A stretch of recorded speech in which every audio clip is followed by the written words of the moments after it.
ఉంటుంది ఉద్ధవుడు. ఓ ఉద్ధవ, నిప్పును ఆర్పేయగల శక్తి నీటికి ఉన్నప్పటికీ ఆ రెండింటికి మధ్య ఒక పాత్ర ప్రవేశించగానే నిప్పును ఆర్పివేయడానికి బదులుగా నీరు వేడుకుంటూ ఉంటుంది. గమనించారు కదా, నిప్పు యొక్క వేడెక్కించే గుణాన్ని వహిస్తుంది. అలాగే శరీరంతో సంపర్కం కలగగానే నిర్మలమైన జీవాత్మ కూడా కొన్ని దేహ ధర్మాన్ని సంతరించుకొని తానే దేహాన్ని భ్రమణ చెందుతుందయ్యా. అహంకారానికి లోనవుతుంది.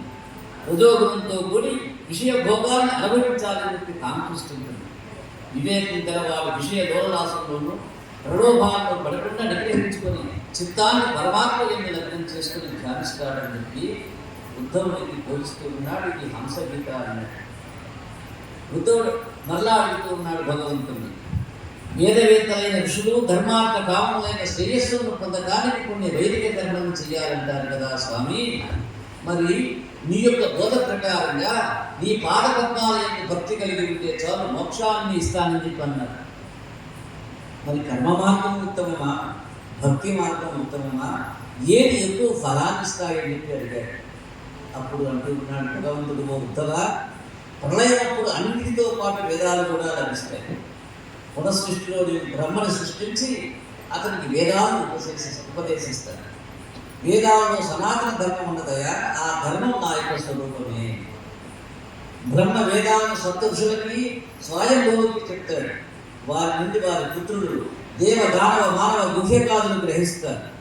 త్రిగుణాల ప్రభావం బ్రహ్మాది దేవతల నుండి త్రివికీటిగాల వరకు సకల జీవరాశిపైన ఉంటుంది. కాబట్టి వారి వారి స్వభావాలు కోరికలు కూడా విభిన్న రీతుల్లో ఏర్పడుతూ ఉన్నాయి. వారి వారి యొక్క ఉపాసన పద్ధతులు, లక్ష్యాలు, కామితార్థాలు కూడా వేరువేరుగా కనబడతాయి. వారి వారి సంస్కారాలకు అనుగుణంగా వారు వేదార్థాలను నిర్వహించి తమకు అనుకూలంగా అన్వయించుకుంటారు. కాబట్టి శాస్త్ర విహితమైనటువంటి వాటిని మాత్రమే అనుసరించాలి మానవుడు. అశాస్త్రీయతను ఎప్పుడు దగ్గరికి అణిగిపోవడం చెప్తూ ఉన్నాడు.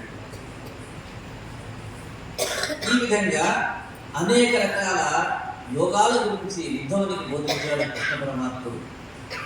ఇక ఓ ఉద్ధవ, నిరంతర ధ్యానం చేత ఇంద్రియ మన ప్రాణాలను జయించిన యోగికి ఎలాంటి సిద్ధులు కలుగుతాయని చెప్పి నీవు అడిగావు కదా, వివరిస్తూ ఉన్నాను. 18 సిద్ధులు ఉన్నాయి నా యొక్క అనుభూతుల ద్వారా. వాటిలో 8 సిద్ధులు భగవాను పొందడానికి సహాయపడేవి. మిగిలిన సిద్ధులు స్వార్థ ప్రయోగాలకు సహాయపడతాయా. కనుక వాటి మీద బంధం ఏర్పడుతుంది.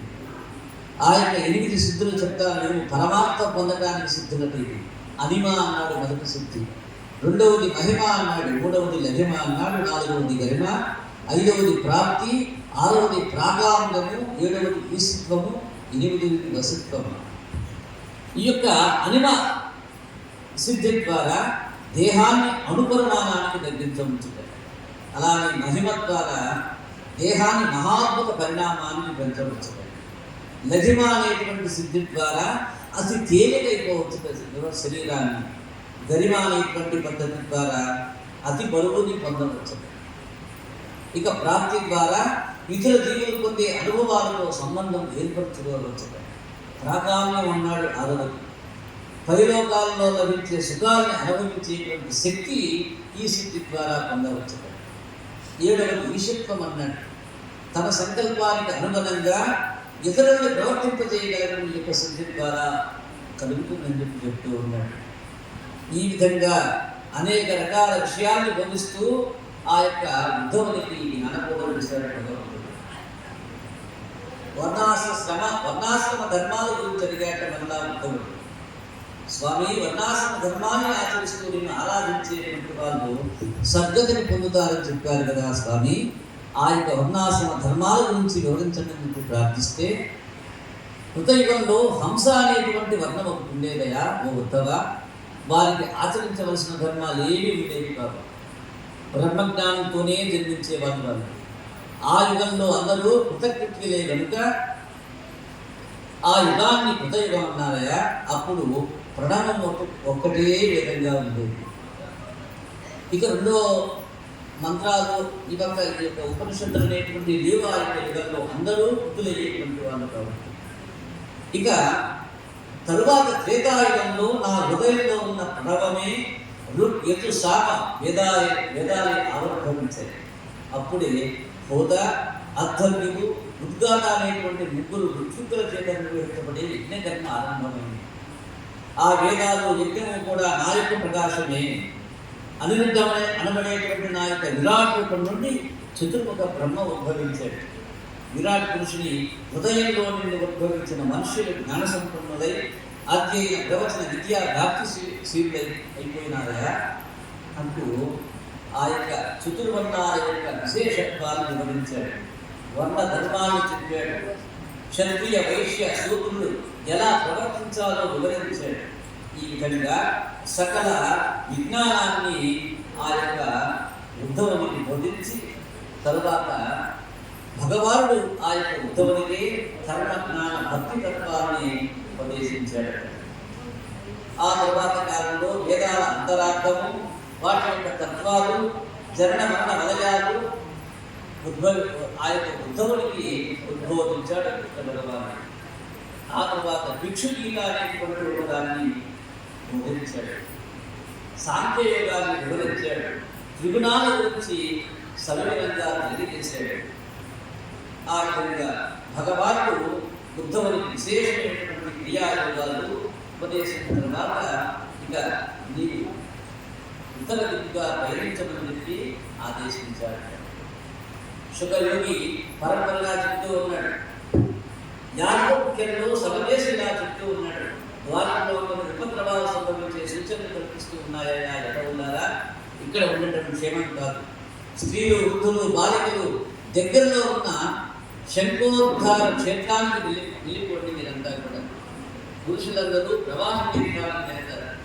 అక్కడ సరస్వతి నది పశ్చిమ సముద్రంలో కలుస్తుందయా. మనమంతా స్నానాలు చేసి తర్పణాలు చేసి బ్రాహ్మణులకు దక్షిణనిచ్చి దేవతలను ఆరాధించి రాబోయే ప్రమాదాల నుండి రక్షించమని చెప్పి ప్రార్థించాలని చెప్పి చెప్పగా అందరూ ఒప్పుకున్నాక చిరునాళ్ళ సంబరంతో బయలుదేరి వెళ్తున్నారు ప్రవాస తీర్థాలు. అనుకున్న ప్రకారంగా స్త్రీ బాల వృద్ధులు శంఖోద్ధార క్షేత్రానికి వెళ్ళి తీర్థయాత్ర ముగించుకొని ద్వారం చేరారు. పురుషులందరూ ప్రవాస తీర్థం వెళ్ళి స్నానాధికాలు, తర్పణాలు, దేవతార్చనలు, దానాది సత్కర్మలు ముగించుకొని దైవమాయ చేత వాళ్ళ బుద్ధి వర్తించి అందరూ మితిమీరిన మద్యపానం చేశారు.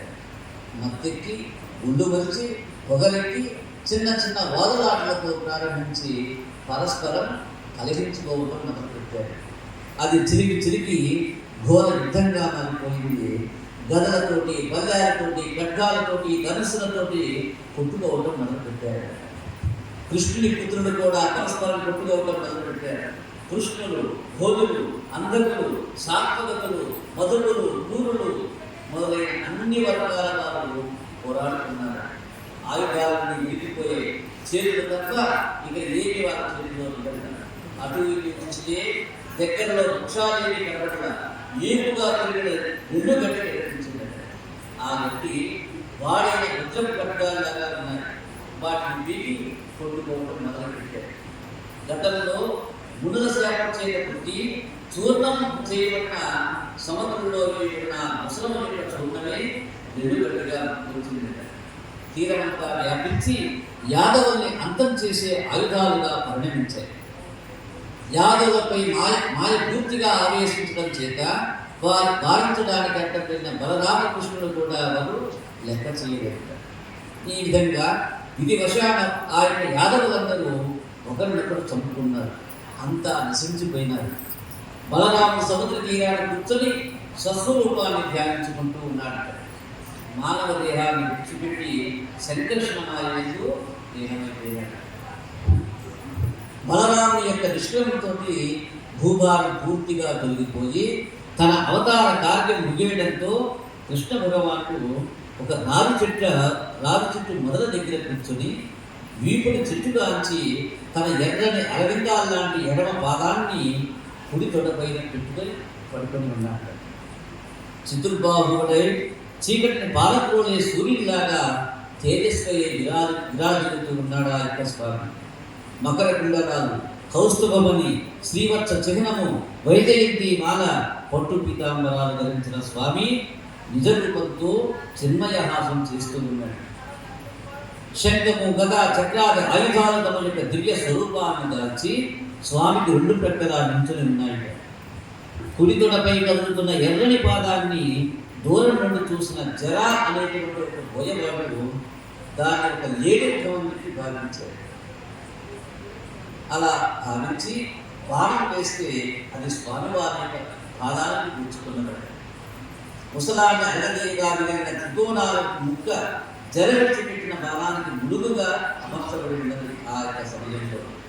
ఈ విధంగా ఋషుల శాప ప్రభావం శ్రీకృష్ణుని పైన కూడా పనిచేసింది.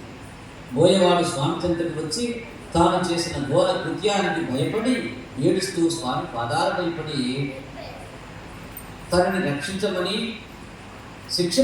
తను రక్షించమని చెప్పి మొదట పెట్టుకున్నట్ట. ఆ తర్వాత జ్ఞానోదయమై అయా నీలాంటి వారిని చంపడానికి ఒక దేహం ఉపయోగపడిందంటే ఇది ఒక దేహం నిరర్ధకం, నన్ను శిక్షించబోయానికి శిరస్సు వచ్చాడు. కరుణాసాగరుడైన స్వామి చిరునవ్వుతో బోయవారిని లేవనెత్తి స్వామి కార్యాన్ని నెరవేర్చినందుకు వారిని లేకుండానికి పంపించారు. శ్రీకృష్ణ సాగుదైనటువంటి దారులు స్వామిని వెలుగుకుంటూ వచ్చారు. రథం దిగి పరిస్థితిని చూసి స్వామి పాదాలపై పడి ఓరణ ఏడుస్తూ ఉంటాడు. అతను చూస్తుండగానే రథం ఆకాశానికి లేచిపోయింది. స్వామి వారి యొక్క ఆయుధాలు కూడా రథాన్ని అనుసరిస్తూ ఆ యొక్క వైకుంఠాన్ని వెళ్ళిపోతూ ఉన్నాయి.